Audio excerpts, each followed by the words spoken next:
Welcome to How Preschool Teachers Do It. This is Alison Kentos. I am an early childhood educator. And this is Cindy Tarabush. I am an early childhood consultant. This podcast is for parents and early childhood professionals.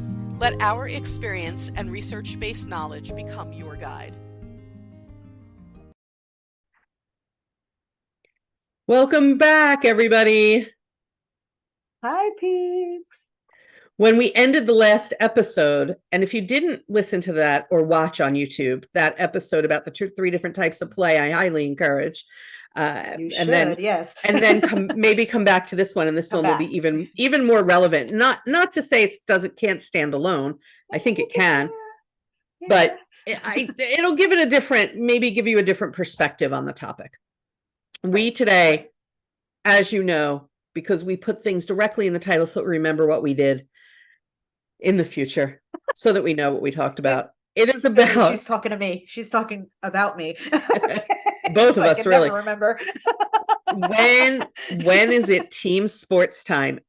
So I have, as you all know, if you've been listening for a while, I have 2 adult children who we did sign up for team sports when they were young. I feel like I remember signing them up for things like T-ball when they were 5.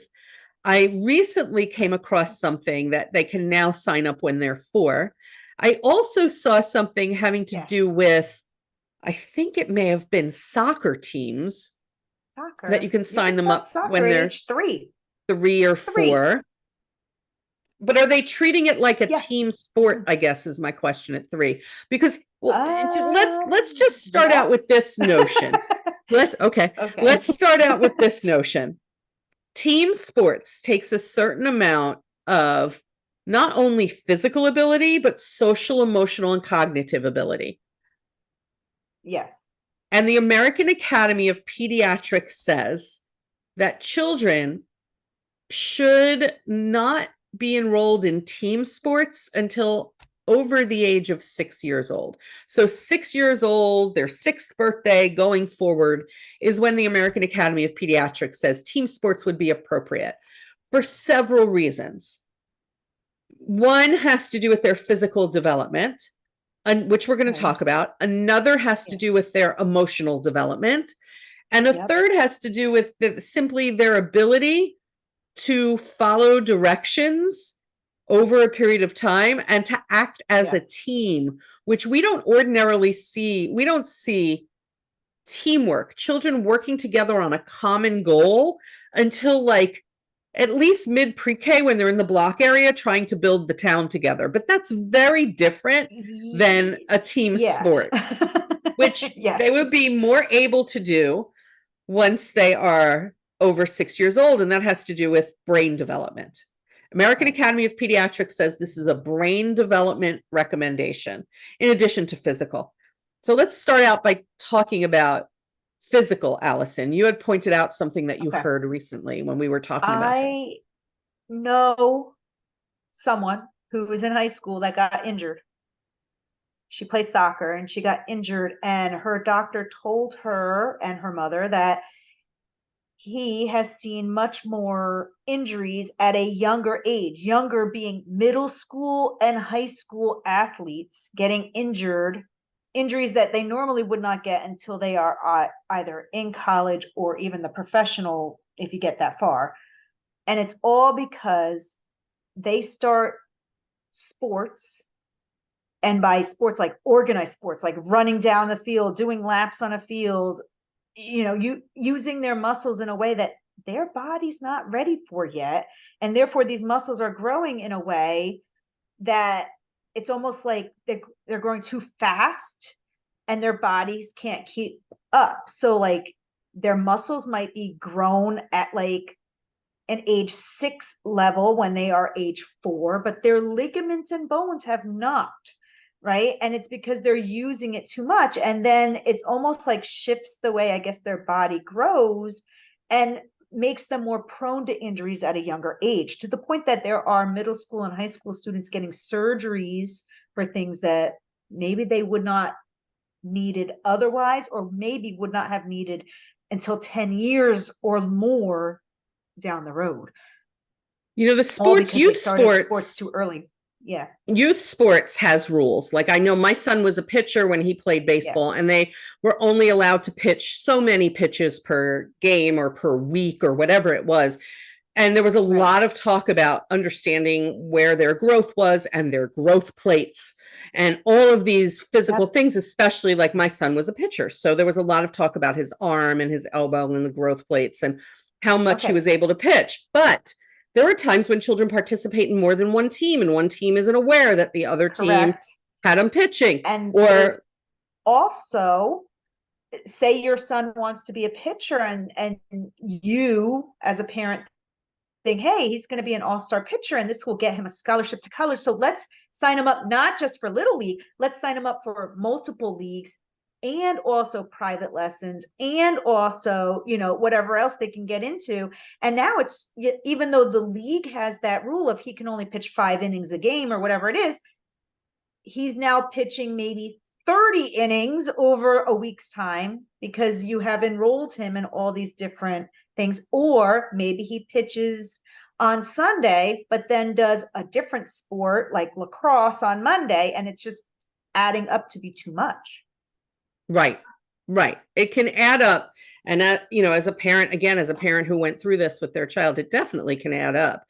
My son would tell you today, as an adult, he would tell you that even with those limits, he felt like he was overpitched as a kid. He pitched too much. And you know, so anyway, that's his story. But we did follow the limits, and we made sure his coaches followed the limits. But you're right, there are so many things that impact the use of those muscles beyond the being on that team. So physically, you really have to think about the future of their physicality and the fact that the muscles are still growing, and how much are we exposing them to, and how much are they being asked to do. Then there's the whole thing about, you know, what the American Academy of Pediatrics says about their ability to follow directions, which is a big challenge for young children. And they require a lot of repetition. I feel like when we take children who are brain development wise, just learning, we're laying the wiring in the brain for following directions and following rules. And we're starting to do that by playing certain games with them in early childhood programs and whatever we're doing. We're teaching them that sometimes life has rules, but they're not yet ready for the same sort of teamwork that is required on a team. I feel like it impacts them both socially and emotionally when they are not yet ready for this. And there are some things that I agree that children need to be exposed to learn about, but at what level is the question, and what pressure are we putting on them? Are we creating more anxiety than needs to take place? And if we have unrealistic expectations of children, then all we're doing is creating anger and frustration and anxiety. And we really have to think about not only, I think it almost in the same way, their physical growth and their emotional growth. But I think you bring up a good point about this, because we're seeing children or teenagers and even adults, but mostly younger now, having more anxiety than, say, when we were kids, which is saying something because look at how we grew up. Okay, but and is it because we are putting them into these organized sports, these teams, when they are not ready for that, and it is causing them to have anxiety, almost like a performance anxiety, I guess, but also this anxiety of like, I don't know how to work with these people because I'm 4, you know, and also I mean, I live in front of a soccer field, so on any given Saturday during the fall and spring, I can hear what's going on out there, and it is not always sounding like they are having fun, because these are little itty bitty kids, like 3-4 years old, being yelled at by a coach to get into certain spots or do certain things. And I don't even think they understand that these 3-year-olds do not have the capacity to do that.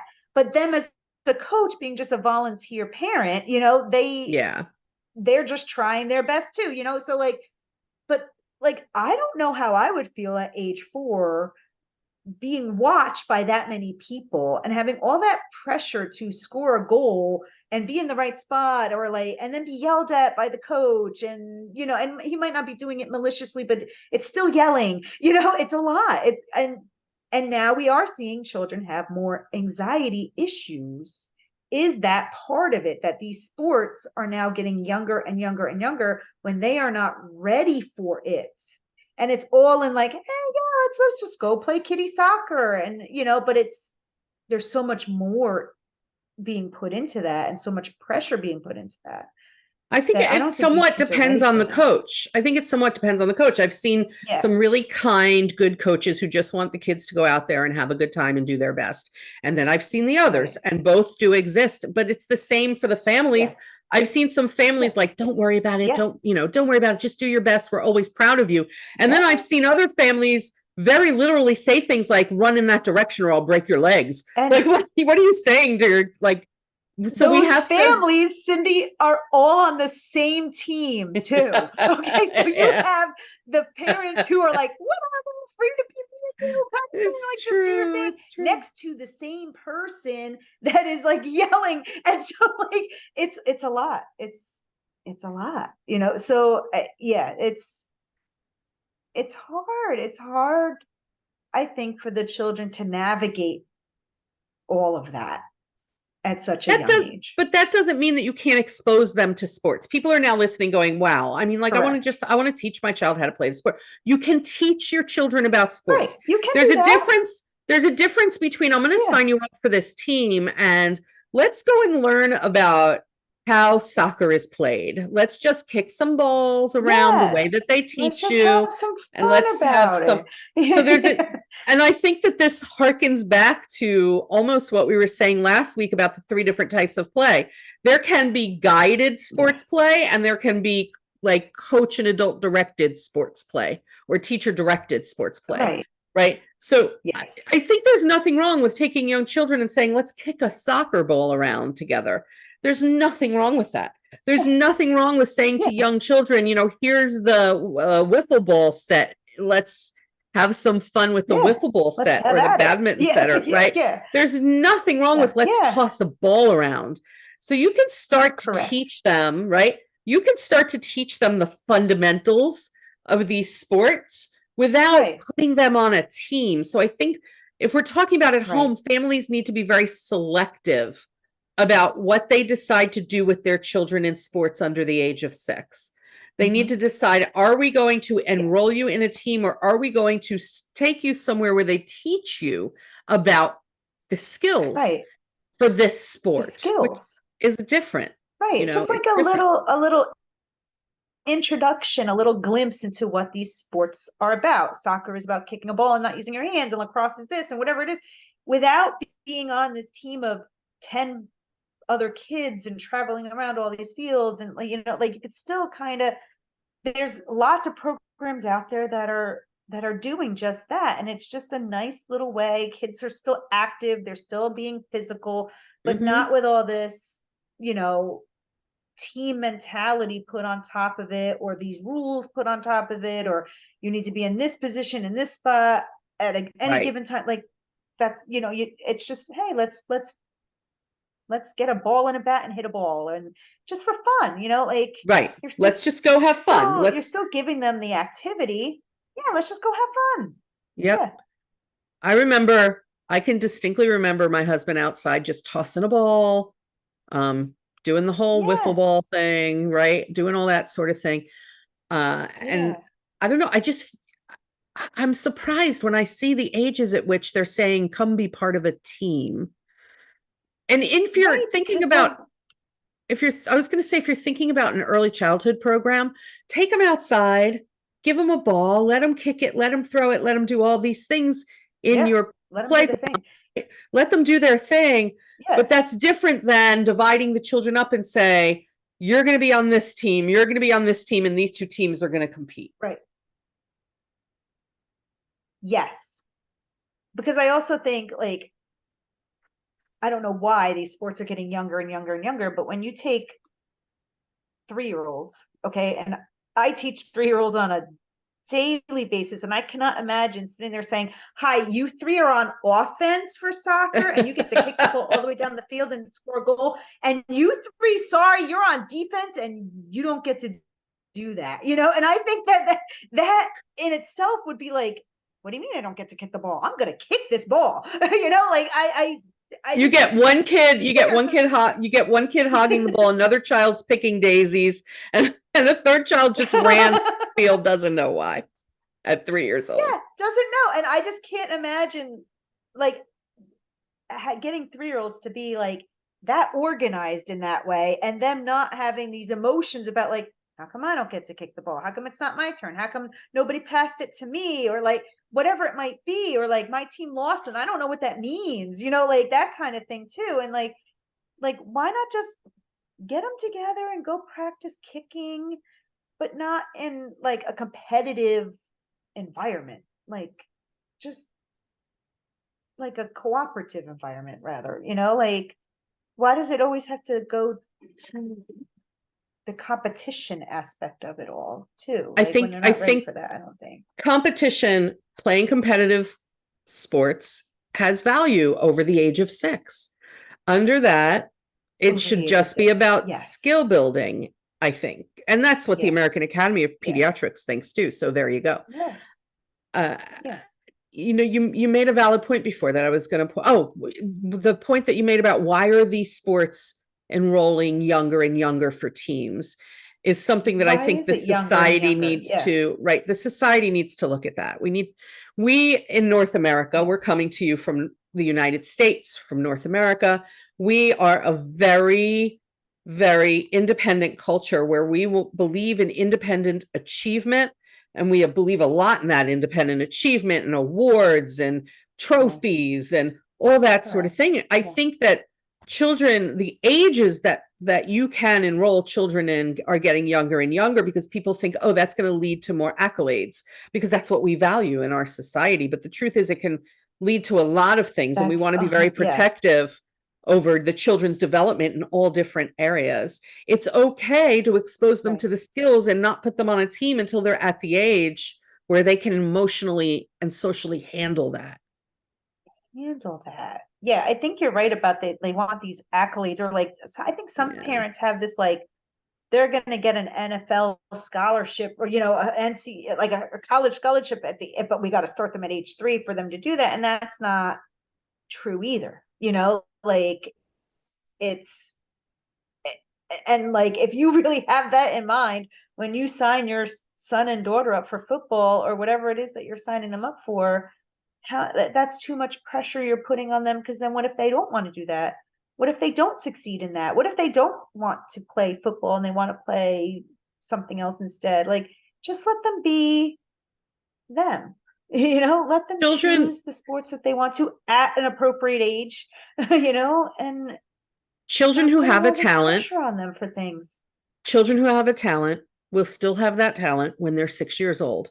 Yes. It'll emerge from them naturally. I was watching a documentary yesterday about pair skaters, and they were one of the skaters in the pair, the male skater, was talking about how his family was talking about how he put on skates at a very young age and just went out on the ice and could do it. Like there was no hesitation. He just, I can't even imagine. I remember putting on ice skates and hanging onto the wall for a while until you figure it out.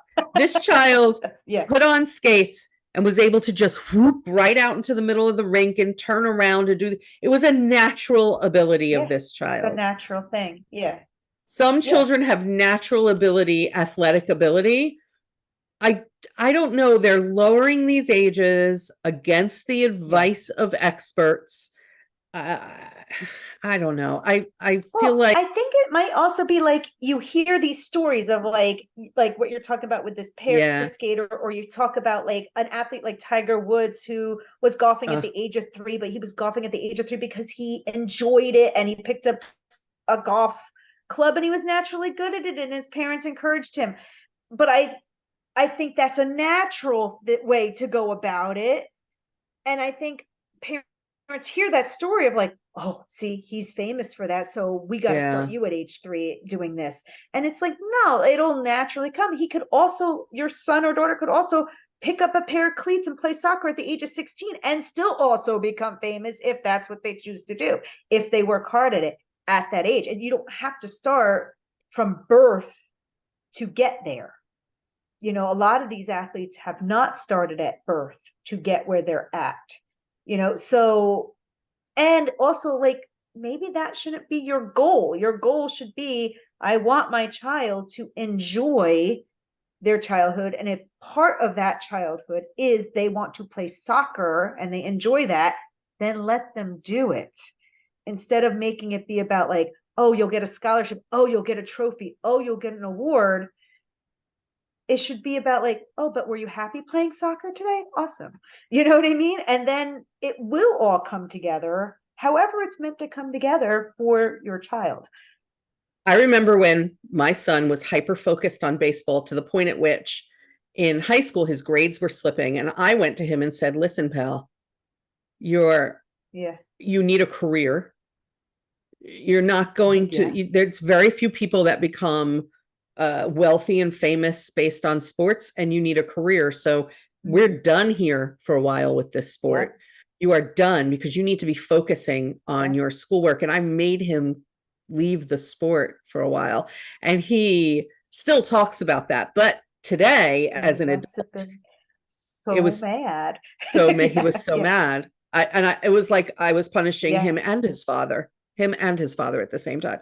But today, as an adult, he's like, that was probably like the best thing you ever did for me, because the truth was, the truth was what it was. And, I think we really have to think about our priorities with the children and what are they really going to need? If you have a child who's really gifted, good for you, but please let the child be deciding some of this, because excuse me, oh my gosh, I suddenly have hiccups. Otherwise, it can be very detrimental to their emotional health. So getting back to the original premise of this episode, the American Academy of Pediatrics says team sports over the age of 6. And that's where we're going to just let you all ponder it. Even like I said, in the early childhood programs, we're not doing this team versus that team. Sit with them and play some games so that they learn about winning and losing first. They first have to learn about winning and losing. And losing and winning graciously. Yes. Okay, because that's so, sit with them and play Chutes and Ladders for a while first. Yeah. Right? Okay, preschool peeps. We will catch you next time on the podcast. Keep listening and recommend us to your friends and family. Yeah.